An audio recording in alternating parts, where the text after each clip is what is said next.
오늘 본문에 보면 선지자 예레미야의 슬픔이 나옵니다. 8장 뒷부분부터 쭉 이어지는 예레미야의 슬픔인데요. 참 시적인 표현인데 예레미야의 마음이 절절하게 느껴지죠. 9장 1절에 보면 어찌하면 내 머리는 물이 되고 내 눈은 눈물 근원이 될고 죽임을 당한 딸 내 백성을 위하여 주야로 울리로다. 주야로 펑펑 울고 싶다. 그 마음이 슬픈 마음이 내 안에 가득하다. 이런 표현입니다. 그런데 또 뒤집어서 생각해 보면 울고 싶다라는 마음은 어떤 의미에서는 소망을 이야기하기도 합니다. 울 수 있는 신앙, 또 마음의 그런 가난한 마음들, 그 마음이 회복의 첫 걸음이 되는 것이죠. 선지자 한 명이 깨어서 나라를 위해서 울 때, 백성을 위해서 슬퍼할 때 또 하나님의 회복을 기대할 수 있다라는 것입니다. 여러분, 오늘 우리들 삶 가운데도 어려운 일들이 참 많이 있죠. 국가적으로도 그렇고 또 홍수 피해 때문에 어려움 당하는 이웃들도 참 많이 있습니다. 그때 우리가 예레미야의 심정으로 울 수 있다면, 눈물을 흘리면서 기도할 수 있다면, 가까이 있는 우리의 가족들을 위해서, 공동체의 지체들을 위해서, 이 나라와 민족을 위해서, 또 죽어가는 많은 영혼들을 위해서 우리가 예레미야처럼 울 수 있는 마음이 있다면 하나님 일으키시는 회복도 우리들 삶 가운데 더 빨리 찾아올 수 있다라는 것입니다. 또 2절에 보면은 내가 광야에서 나그네가 머무를 곳을 얻는다면 내 백성을 떠나가리니 그들은 다 간음하는 자요 반역한 자의 무리가 되미로다. 예레미야의 감정을 우리가 느낄 수 있는데요. 예레미야는 슬펐고 또 울고 싶었고 그러면서도 현실 가운데 지치는 마음이 있었습니다. 좀 훌훌 털고 혼자 있고 싶다. 그런 마음이 들 만큼 사역의 현장은 그가 하나님의 말씀을 전해야 하는 사람들의 마음은 참 강팍했습니다. 내 백성을 떠나가리니 그들은 다 간음한 자요 반역한 자의 무리가 되미로다. 일 가운데는 항상 지칠 수밖에 없는 것 같아요. 하나님 공급하시는 힘과 그 위로가 있을 때 그것을 이겨낼 수 있는 것이지 내 안에 나오는 힘으로 그것을 이겨낼 수는 없습니다. 그것은 예레미야도 똑같았습니다. 보면 지치고 또 힘들고 기운 빠지고 참 광야에 초막 하나 있으면 거기 가서 거하면 딱 좋겠다. 그런 마음을 예레미야가 느꼈다라는 것입니다. 오늘 우리도 하나님의 위로가 있어야 합니다. 하나님 공급하시는 힘이 있어야 무엇이든지 어려운 환경 속에서도 그것을 극복하고 이겨낼 수 있다라는 것입니다. 그래서 지칠 때 우리는 하나님 앞에 나와 기도해야 하고요. 또 하나님의 은혜를 구해야 하고요. 이런 척박하고 어려운 사역의 환경을 이겨낼 수 있는 그 힘을 내 심령 가운데 하나님 공급해 주옵소서라고 우리는 기도해야 합니다. 예레미야가 이렇게 힘들었던 이유, 또 이렇게 슬펐던 이유, 눈물이 마를 일이 없었던 이유, 특별히 3절부터 6절까지 나오는데요. 거짓된 백성들 때문이었습니다.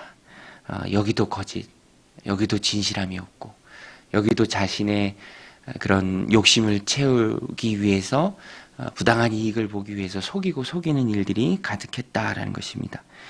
3절부터 6절에 보면 쭉 나옵니다.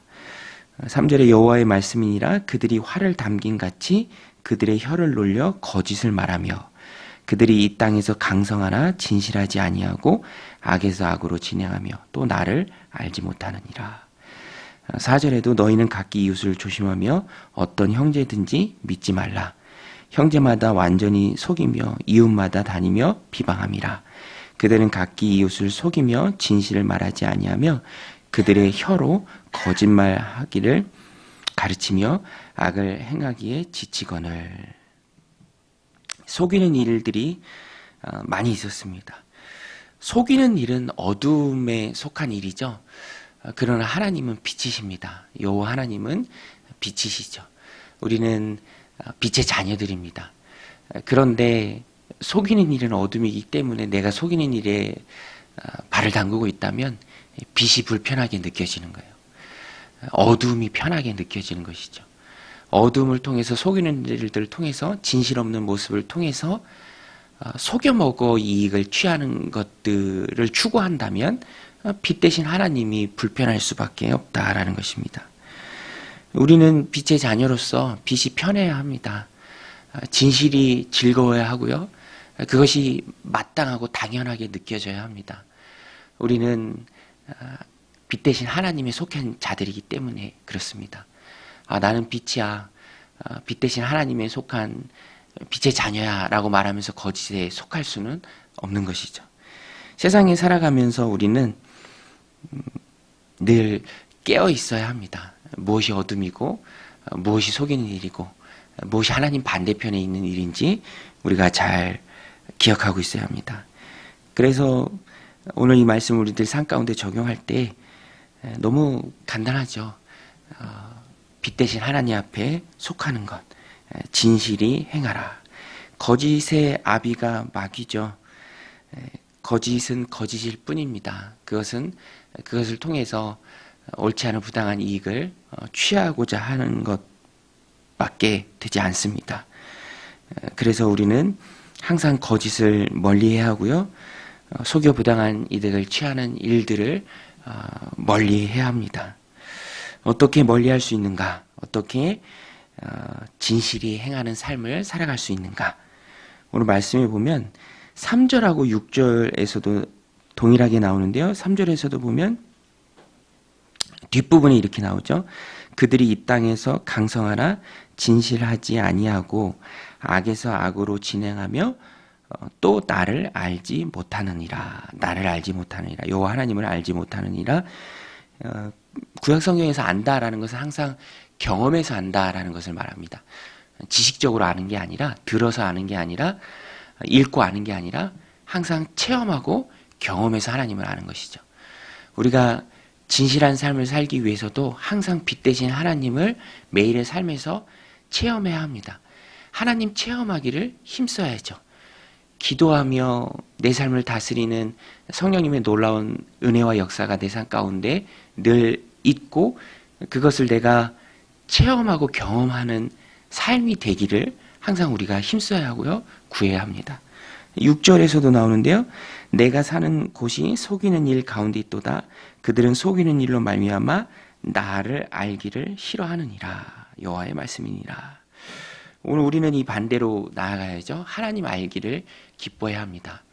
오늘 본 말씀, 읽은 말씀, 하나님 내게 주신 말씀, 내게 들려주신 하나님의 음성, 그것이 오늘 하루를 살아가는 동안 내 삶을 통해서 체험되도록, 정말로 하나님 살아계시는구나, 하나님 진실히 행하시는 분이구나, 빛 대신 분이구나, 그것을 우리에게 체험시켜 주시도록, 깨닫게 하시도록, 경험하게 하시도록.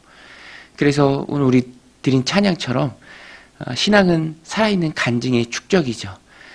이것이 나의 간증이요. 이것이 나의, 영어 성경에 보면 스토리라고 되어 있습니다. 이것이 나의 This is my story. 내 삶을 선하게 이끄시고 놀랍게 이끄시는 그 하나님의 역사가 내 삶의 간증이 되어서 차곡차곡 쌓이는 것. 세상이 허물 수 없고 누구도 흔들 수 없는 강력한 우리의 신앙이 된다라는 것입니다. 그러면서 하나님 알기를 힘쓸 때, 체험하고 경험할 때 거짓된 세상을 따라가지 않고요. 오히려 이겨낼 수 있다라는 것입니다. 오늘도 이 말씀 마음에 새기고 여호와 알기를 기뻐하고 또 힘쓸 때 하나님을 체험하고 경험하는 그 경험적 신앙으로 세상의 거짓된 것을 이겨내는 믿음의 백성들, 또 거룩한 하루의 삶이 되시기를 주님의 이름으로 간절히 축원드립니다. 우리 같이 말씀 붙들고 또 기도